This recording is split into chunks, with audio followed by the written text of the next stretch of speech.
Hello everyone, once again आपका स्वागत है यू बॉर्न एकेडमी में। जैसा कि हम पहले बता चुके हैं कि हम इस चैनल में कक्षा 6 से कक्षा 10 तक की साइंस को पूरी तरह डिकोड करेंगे। क्लास 10th के अंतर्गत साइंस का यह थर्ड चैप्टर चल रहा है जिसका नाम है मेटल्स एंड नॉन मेटल्स, धातु और अधातु। इससे पहले इस चैप्टर के हम 12 वीडियोज़ देख चुके हैं। आज के इस वीडियो में हम कोरोजन और प्रिवेंशन ऑफ कोरोजन को डिस्कस करेंगे, जो कि इस चैप्टर का लास्ट वीडियो होगा। उसके बाद हम एनसीईआरटी की इन-टेक्स्ट क्वेश्चन और एनसीईआरटी की जो एक्सरसाइज वाले क्वेश्चन आंसर है उनको डिस्कस करेंगे। जिसने चैनल को अभी तक सब्सक्राइब नहीं किया वो सब्सक्राइब कर लें ताकि आपको पूरे वीडियो मिलते रहें। चलिए शुरू करते हैं। Metals and non metals part 13। Corrosion. Corrosion को हिंदी में क्या बोलते हैं हम? संक्षारण। आपने देखा होगा कि जो हमारे आसपास जो भी मेटेलिक सब्सटेंसेज होते हैं, जैसे आपके आसपास कोई लोहे की बाल्टी है, ठीक है, या लोहे का कहीं पर पिलर है या अन्य कोई धातु है, ठीक है, जो कोरोजन से क्या होती है, अफेक्ट होती है, ठीक है। तो वो धीरे धीरे क्या होता है, स्लोली एटमॉस्फेयर जो कंडीशंस हैं, जैसे कार्बन डाइऑक्साइड होगी, वाटर हो गया, ठीक है, अन्य कोई सब्सटेंस होगा, तो उनकी बेस पे क्या होता है, उनको धीरे धीरे क्या किया जाता है, ईटअप किया जाता है, ठीक है। उनको धीरे धीरे नुकसान पहुंच जाता है, उनको खाया जाता है। ईटअप का अर्थ क्या है, वहाँ पर मेटल आइटम को नुकसान पहुंचाना, तो उससे ही क्या बोलते हैं, हम कोरोजन बोलते हैं, ठीक है। तो अब देखते हैं हम। Silver articles becomes black after some times when expose to air. आपने देखा होगा जो सिल्वर के आइटम्स होते हैं और बहुत लंबे समय तक क्या होते हैं, एयर में एक्सपोज्ड रहेंगी, उनमें वायु हमेशा क्या होगी, वायु में खुले में रहेंगे, वायु खुले वायु में रहेंगे, तो उसकी बेस पे क्या होता है, वो किस कलर के हो जाते हैं, ब्लैक हो जाते हैं। This is because it react with sulphur in the air to form a coating of silver sulphide. ये क्या कर देगा, एटमॉस्फेयर में अगर सल्फर होगा तो सल्फर सिल्वर से रिएक्शन करने के बाद क्या बना देता है, सिल्फर सिल्वर का क्या बना देगा, सल्फाइड बना देगा, Ag2S बना देगा। तो ये एक अपने आप में क्या बनेगा, ब्लैक सब्सटेंस बना देगा, ठीक है। तो सिल्वर सल्फाइड की क्या बन जाएगी, उस पर कोटिंग हो जाएगी, ठीक है, ब्लैक लेयर चढ़ जाएगी। Copper react with moist carbon dioxide in the air and slowly loses its shiny surface brown surface and gains a green coat. जो कॉपर की बर्तन होंगे आपने घरों में देखा होगा, उनको भी बहुत लंबे समय तक बाहर रख दिया जाए, खुले में रख दिया जाए, तो कार्बन डाइऑक्साइड और एयर से रिएक्शन करने के बाद क्या होता है, धीरे धीरे अपनी जो शाइनी सरफेस होती है, उनकी चमकदार सतह क्या हो जाएगी, धीरे धीरे क्या हो जाएगी, हरी ग्रीन कलर की पड़ती जाती है, ठीक है। आपने देखा होगा कॉपर के बर्तन क्या होते हैं, धीरे धीरे क्या होते हैं, हरे रंग के होते जाते हैं। तो ये किसके कारण, वायुमंडल में जो कार्बन डाइऑक्साइड है या अन्य जो गैस है वो क्या करते हैं, उसको अफेक्ट करते हैं। This green substances is copper carbonate. ये क्या बना देता है, ग्रीन सल्फेट जो बनेगी वो क्या बनेगा, कॉपर का कार्बोनेट बन जाएगा, CuCO3, ठीक है। यानी ये कहाँ से बनेगा, कॉपर था, एटमॉस्फेयर से क्या लिया उसने, कार्बन डाइऑक्साइड लिया, अन्य कोई गैस से लेंगे, तो उससे रिएक्शन करने के बाद क्या बनेगा, कॉपर का कार्बोनेट बन जाएगा, जो क्या होगा, ग्रीन कलर का सब्सटेंस बन जाएगा। Iron when expose to moist air for a long time acquires a coating of brown flakish substance called rust. ठीक, आयरन के ऊपर भी देखा होगा आपने, ठीक है। अगर उसको लॉन्ग टाइम तक एक्सपोज किया जाए मॉइस्ट एयर में, तो वो क्या कर देता है, ब्राउन फ्लैक्सिस सब्सटेंस बना देता है, जिसे क्या बोलते हैं हम, रस्ट बोलते हैं, ठीक है। जंक लगना, लोहे पे जंक लगना, ये प्रोसेस तो आपने पढ़ी होगी। एक्टिविटी 3.14 को हम डिस्कस कर रहे हैं, चैट में दी गई है। Take 3 test tube and place clean iron nails in each of them. आपको क्या लेना है, 3 टेस्ट ट्यूब लेनी है, उन 30 टेस्ट ट्यूब में क्या करना है, आपको आयरन नेल को क्या करना है, रख देना है। Label these test tube A, B, C, pour some water in test tube A and cork it. उसके बाद क्या करना है, जो टेस्ट ट्यूब A होगी उस टेस्ट ट्यूब A में क्या करना है, आपने पानी रख दिया, पानी रखने के बाद क्या करना है, इस पर रबर कॉक से क्या कर देना है, इसको बंद कर देना है, ठीक है। इसी सेटअप ऐसी क्या करना आपको रखना है। Pour boiled distilled water in test tube B and add about 1 milliliter of soil and cork it. Oil and cork it. The oil will float on water and prevent the air from dissolving in water. दूसरी test tube में क्या किया, आप देखो ये second test tube थी, इस second test tube में भी आपने क्या लिया, हॉट वाटर लिया, उसके बाद क्या कर दिया, इसमें तेल डाल दिया, ठीक है, ऑयल लेयर डाल दी। तो ऑयल क्या कर देगी, यहाँ पर क्या बना देगा, एक क्या बना देगी, लेयर टाइप बना देगी। तो ये लेयर जो बनी है, लेयर बना देगी, उसके बाद आपको क्या करना है, इसके रबर कॉर्क से करना बंद कर देना है। अब देखो जो ये लेयर बनी हुई है, ये लेयर क्या कर देगा, ऊपर से जो गैसें आएंगी, एयर जो होगी, उस एयर को नीचे नहीं जाने देगी, एयर को नीचे नहीं जाने देगी। एयर नीचे नहीं जाएगी तो इसका मतलब क्या होगा, जो आयरन के आर्टिकल्स होंगे वो क्या होंगे, एज इट इज सेव रहेंगे, ठीक है। इसको आप आगे डिस्कस करेंगे कैसे क्या कंक्लूजन निकले, तो उसको हम बाद में डिस्कस करेंगे। Put some anhydrous calcium chloride in test tube C and cork it anhydrous calcium chloride will absorb the moisture if any from the air, leave these test tube for a few days and then observe. उसके बाद क्या करना, जो test tube सी ले रखी है आपने, उसको आपको वैसे रख देना है और उसमें क्या रखना है, आपको कैल्शियम क्लोराइड रख देना है। एनहाइड्रस हो गई, यहाँ पर देख पा रहे हैं, तो कैल्शियम क्लोराइड है। तो कैल्शियम क्लोराइड का नेचर क्या होता है कि जो एयर में मॉइस्चर होता है उस मॉइस्चर को क्या कर लेता है, एब्जॉर्ब कर लेता है। ठीक है, वायुमंडल में क्या होगी, जो नमी होगी उस नमी को क्या कर लेगा, सोख लेगा। तो नमी को सोखने के बाद क्या होगा, यहाँ पर क्या होगा, ड्राई एयर हो जाएगी, यहाँ पर कोई भी मॉइस्ट एयर नहीं बनेगी। तो 3 टेस्ट ट्यूब आपने क्या कर दी, अरेंज कर ली। रिविजन कर लेता हूँ मैं तुरंत से। टेस्ट ट्यूब ए ली, इसमें आपने पानी डाल दिया, रबर कॉर्क लगा दी। टेस्ट ट्यूब बी ली, उसमें आपने क्या रखा कि आयरन की नील डाल के पानी डाल दिया और उस ऊपर से क्या डाल दी, ऑयल डाल दिया। ठीक है, ऑयल क्या करता है, जो ऊपर एटमॉस्फेयर में, यानी इसकी एटमॉस्फेयर में जो डिफरेंट गैसेज है, इन गैसेज को नीचे नहीं जाने देगा, क्योंकि प्रोटेक्टिंग लेयर बना दी। और टेस्ट ट्यूब सी में क्या करना, आपने आयरन नील ले ली, उसके बाद क्या करना है, यहाँ पर आपको कैल्शियम क्लोराइड एनहाइड्रस रख देना है और ये क्या करेगा, मॉइस्चर को एब्जॉर्व कर लेगा। You will observe that iron nails rust in test tube A but they do not rust in test tube B and C. आपने देखा कि जो टेस्ट ट्यूब ए है, इस टेस्ट ट्यूब ए में क्या होगा, जो आयरन नील होगी उस पर क्या हो जाएगा, जंग लग जाएगा। जबकि जो टेस्ट ट्यूब बी और टेस्ट ट्यूब सी है, इसमें जंग लगने की प्रक्रिया जैसी कोई भी आपको ऑब्जर्वेशन नहीं मिलेगा, क्योंकि यहाँ पर क्या ऑयल डाल दिया तो एयर नीचे नहीं आ पाई। यहाँ पर क्या था, कैल्शियम हाइड्रोक्साइड था, तो इसने मॉइस्चर को क्या कर लिया, एब्जॉर्व कर लिया, तो वहाँ पर भी रिएक्शन नहीं हो पाएगी। ठीक है, तो इस ढंग से आप देख पा रहे हैं। In the test tube A the nails are expose to both air and water. In the test tube B, the nails are exposed to only water and the nails in test tube C are exposed to dry air. ठीक है, test tube ए में क्या था, पानी और हवा के दोनों के संपर्क में क्या आ रही थी, नेल आ रही थी, आयरन नेल आ रही है। जबकि टेस्ट ट्यूब बी में क्या हो रहा है, केवल पानी के संपर्क में आ रहा है, वायु के संपर्क यानी एयर के संपर्क में नहीं आ पा रहा है। जबकि टेस्ट ट्यूब सी में क्या होगा, केवल ड्राई एयर के क्या है, ड्राई एयर के कांटेक्ट में क्या आ रही है, जो आयरन नेल है वो आ रहे हैं। तो इसका मतलब क्या होगा, जो ड्राई एयर होगी वो तो कुछ अफेक्ट करेगी नहीं ना, क्योंकि मॉइस्ट होगा तभी तो जंक लगेगा उस पर। तो इस ढंग से क्या होती है, यहाँ पर प्रक्रिया होती है। What does tells about the condition under which iron articles rust. ठीक है, किस कंडीशन में आयरन के आर्टिकल्स रस्ट होते, तो ये आपके क्या पाते, अलग अलग कंडीशन थी। प्रिवेंशन ऑफ कोरोजन, जो कोरोजन है उससे हम कैसे सुरक्षा कर पाते हैं। ठीक है, यानी जो रस्टिंग की प्रोसेस है या संक्षारण की प्रोसेस से हम कैसे बच पाते हैं, या लोहे में जो जंग लगने की प्रक्रिया है उनसे हम लोहे के आर्टिकल को कैसे बचा सकते हैं, तो उसके बारे में हम यहाँ पर डिस्कस करेंगे। The rusting of iron can be prevented by painting, oiling, greasing, galvanization, chrome plating, anodizing और मेकिंग अलॉयज। देखो, आयरन के जो आर्टिकल है उनको इन डिफरेंट मेथड से क्या कर सकते हैं, हम प्रोटेक्ट कर सकते हैं। हमने उस पर पेंटिंग कर दी। ठीक है, आप देखे होंगे जो आयरन के आर्टिकल होते हैं, दरवाजे होते हैं घरों में, या फिर कोई भी जो आर्टिकल होंगे तो उसके बाहर से क्या की जाती है, पेंटिंग की जाती है। पेंट किया जाता है, कलर लगा देते हैं, तो उससे क्या होगा, डायरेक्ट एयर के कांटेक्ट में नहीं आ पाएगा। अगर एयर के कांटेक्ट में नहीं आ पाया तो उससे क्या होगा, जो कोरोजन की समस्या है उससे हम क्या कर सकते हैं, बचा सकते हैं। ऑयलिंग देखा होगा, ऑयल भी करते हैं, ग्रीस भी की जाती है, गैल्वेनाइजेशन को आप भी डिस्कस करेंगे क्या आएगा डिटेल में, chrome plating, anodizing, making alloy. तो ये इन प्रक्रिया से क्या करते हैं, हम आयरन के आर्टिकल को क्या कर सकते हैं, बचा सकते हैं। Galvanization is a method to protecting steel and iron from rusting by coating them with a thin layer of zinc. Galvanisation की प्रोसेस क्या बोलते हैं हम, जस्तीकरण बोलते हैं इसको हिंदी में। ठीक है, या यसद लोपन कहते हैं। ठीक है, क्या बोला इसको हमने, यसद लेपन।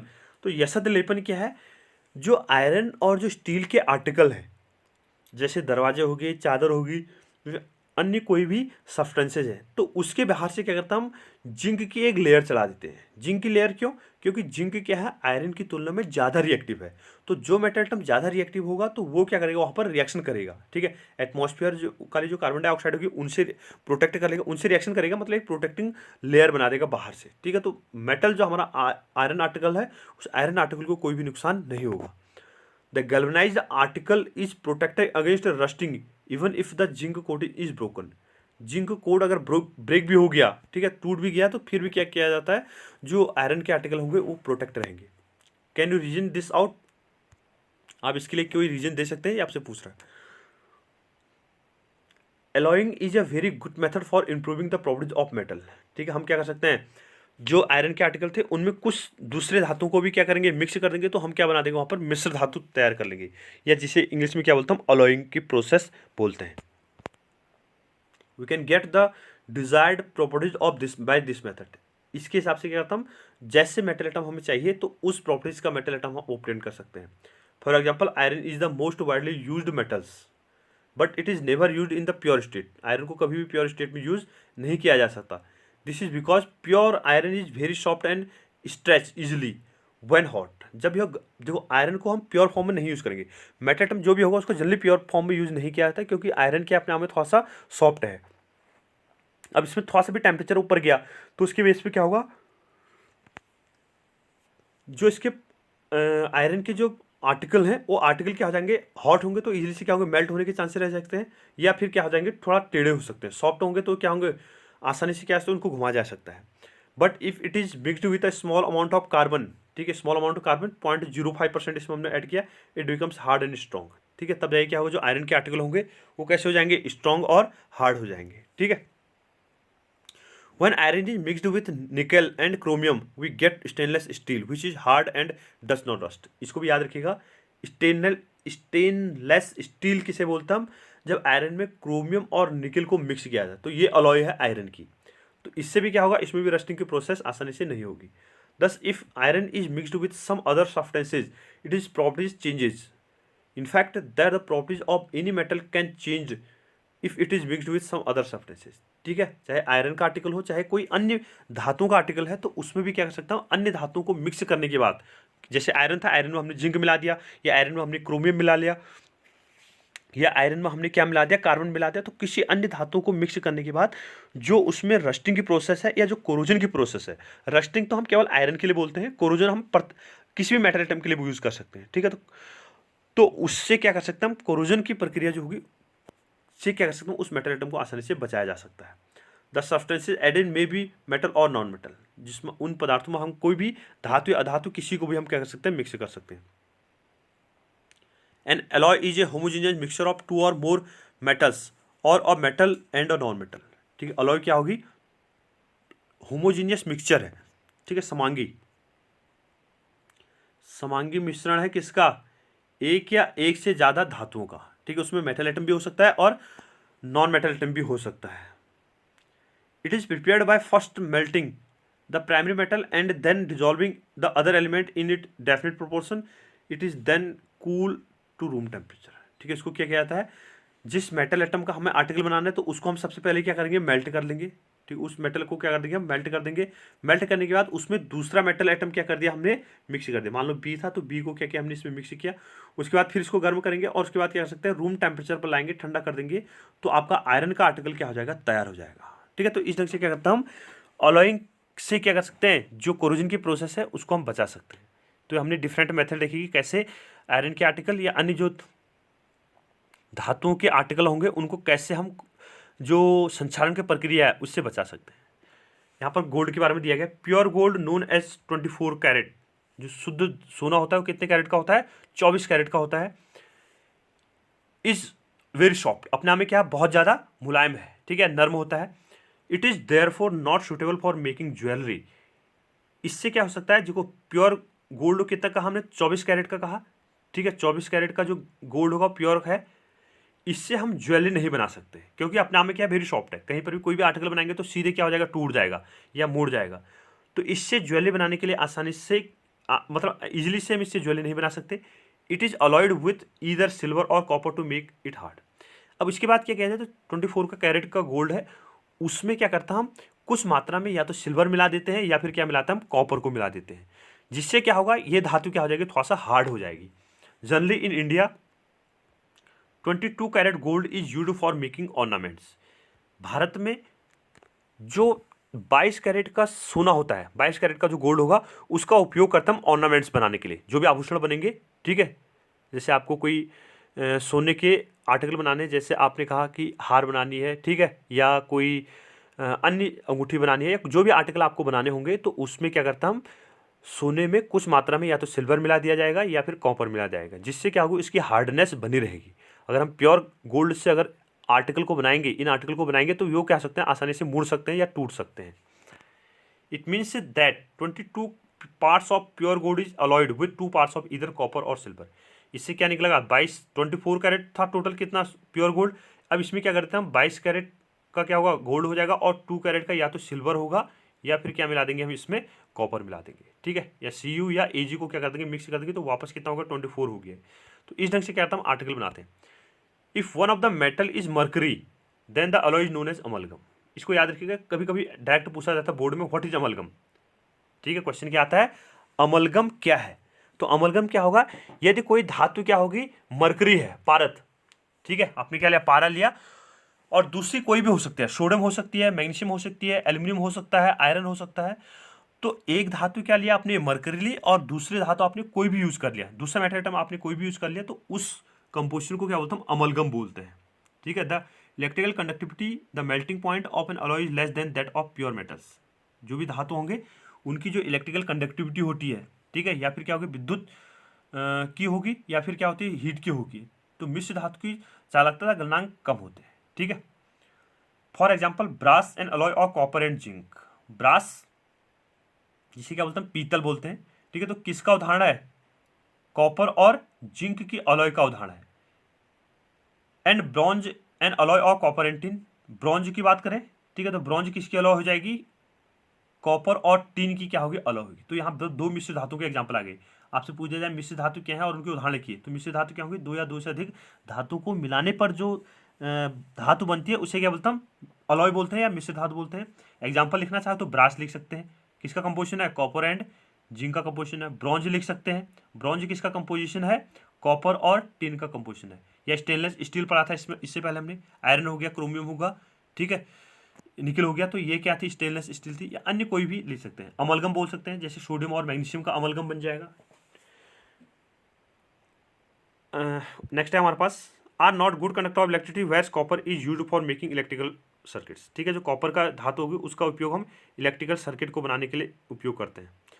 सोल्डरिंग मेटल होता है, आपने देखा होगा, जिसमें क्या होता है, टाँके लगाते हैं, ठीक है। सोल्डरिंग मेटल से क्या करता है, हम टाँके लगाते हैं। कोई मेटल, एक धातु है, दूसरे धातु पे अगर टाँके लगाने की जो प्रक्रिया होगी, ठीक है, तो उसको आपने पढ़ा होगा, ठीक है। तो solder and alloy of lead and tin किसका है, पीबी और एसएन का क्या है, कंपोजिशन है, has low melting point and is used for welding electrical wires together. ठीक है, कहीं पर इलेक्ट्रिकल वायर होगी तो उसको, जैसे आप दुकान में गए होंगे, आपने देखा होगा, जो एक आयरन की रॉड जैसी होती है उससे क्या कहते हैं, सोल्डरिंग की जाती है। तो उसमें क्या होती है, कॉपर और टिन की अलॉय का यूज किया जाता है, ठीक है, जिससे कोई इलेक्ट्रिकल वायर है तो उसको चिपकाना होता है, ठीक है, तो उसमें हम इस धातु का उपयोग करते हैं। The wonder of ancient Indian metallurgy, ठीक है, हमारे पे जो प्राचीन, आपने इसके बारे में सुना होगा, जो क्या पुराने जो क्या होते हैं, प्राचीन भारतीय इमारत हैं, ठीक है, उनका धातुक्रम का कैसा चमत्कार था, ठीक है, इनको कैसे बनाया गया था, एंशियंट प्राचीन में मेटलर्जी से कैसे उन वंडर्स को बनाया गया था। The iron pillar near the Qutub Minar in Delhi was made around 4 BC by the iron workers of India. ठीक है, लगभग कितना, 400 ईयर्स BC, 400 साल पुरानी बात करें, 400 BC की बात करें, 400 ईसा पूर्व, ठीक है, भारत में एक लौह कर्मियों ने दिल्ली की क्या बनाई थी, कुतुब मीनार को बनाया था, ठीक है। अपने आप में क्या है, एक आयरन पिलर हमारा मोन्यूमेंट्स है। They had developed a process which prevented through wrought iron from rusting. ठीक है, उन्होंने क्या किया, जंग से बचाने के लिए, तो रॉट आयरन को बचाने के लिए, ठीक है, एक विधि विकसित की थी, रॉट आयरन, याद रखिएगा। This is likely because of formation of a thin film of magnetic oxide on the surface as a result of finishing treatment given to the pillar, painting it with a mixture of different salts, then heating and quenching। ठीक है, उन्होंने क्या किया, जो metal था, यानी जो iron था, उसकी पृष्ठ पर magnetic oxide Fe3O4, magnetic oxide है कौन सा, Fe3O4, याद रखिएगा, क्योंकि इसको मैग्नेटाइट भी बोलते हैं उसको, ठीक है। मैग्नेटिक ऑक्साइड की एक पतली चरत बनाने के कारण ऐसा हुआ है, मतलब उस पर जंग लगने की प्रोसेस बचा है, जिससे पहले स्तंभ पर कई उपचार प्रक्रम किए गए हों। The iron pillar is 8 metre high and 6 ton, ठीक है, 6000 kg क्या इसका वजन है, और 8 मीटर क्या इसकी ऊंचाई है। क्या कहा हमने, जो लौह स्तंभ है उस लौह स्तंभ का क्या होगा, 8 मीटर ऊंचाई, और कितना, लगभग 6000 kg क्या इसका वजन है, 6 टन। तो ये क्या है हमारे पास, जो आयरन पिलर था, ठीक है, दिल्ली में आयरन पिलर जो दिखा रखा है, तो उसके बारे में यहाँ पर डिस्कस किया गया था। तो ये यहाँ पर इसका आयरन पिलर का एक डायग्राम दिखा रखा है, आपने देखा होगा कि दिल्ली में है, ठीक है, लौह स्तंभ, iron pillar at Delhi, Delhi का लौह स्तंभ। तो ये हमारे पास क्या होता है, यहाँ पर चैप्टर का जो नोट्स वाला पोर्शन है वो कवर होता है। इसके बाद हम अगले वीडियो में एनसीईआरटी एक्सरसाइज और इन टेक्स्ट क्वेश्चन को क्या करेंगे, डिस्कस करेंगे। Thank you. वीडियो को लाइक कीजिए, शेयर कीजिए और सब्सक्राइब कीजिए।